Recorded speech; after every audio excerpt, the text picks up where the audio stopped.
निर्वाही अधिकारी निलंबित सरकार नियम अनुसार बाहर राज्य आसुवा प्रवासी क्वारंटाइन रहिले से दिज्व 2000 टंका हेले से प्रवासी नि 100 टंका लेखाएं जोर जबरदस्त टंका आदाय करुछंती पंचायत कार्यनिर्वाही अधिकारी एवं सरपंच प्रतिनिधि 100 टंका नदेले पाइबाकु थिबा 2000 टंका मिलिबनी बोली कहुछि। भद्रक जिला वासुदेवपुर ब्लॉक स्थित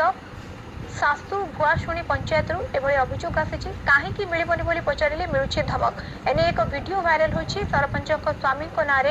वीडियो चूड़ामणि सामुद्रिक थाना एतला देछंती। जो सरकार तरफ जो क्वारंटाइन बाहर आसला 2000 टंका दिया तो सरकारी अनाउंसमेंट से मतलब 1900 टंका ना मिली अन्य पिला से मिलूँ। आप पचार पारत किसी कथा नहीं सी मुझे जानना कहीं मिलला आम दाबी कर सरपंच मैंने अलग प्रकार बिहेवियर गाड़ी गुलज करने सहित मारिया कोई धमके पैसा 1900 ना पाई आम पैसा मागियार आमको कहले पैसा दिखाई कि ननब पड़ आहरी हजूती आहरी 100 टका ना पाया कथा आम 1900 टका ना दी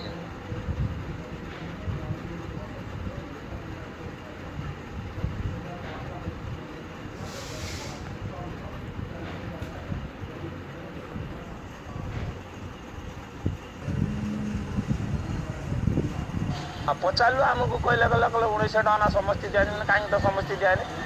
आग पेज वाला को 2000 ना दे आम पेज वाला को 1900 टका कहीं देल ना दिया ने ना पड़ दिजानी पैसा तुम जा कौन कर पदक्षेप मो पाखे जतिक आसी से प्रतिवाद करेंगे जे आमर 100 टका लेखे काटि कहीं मुझे स्टेप नेबी कौन हम न हम लोक मैंने तो मत कि न जान से वीडियो कर अलरेडी मुझे कौन स्टेप देवी।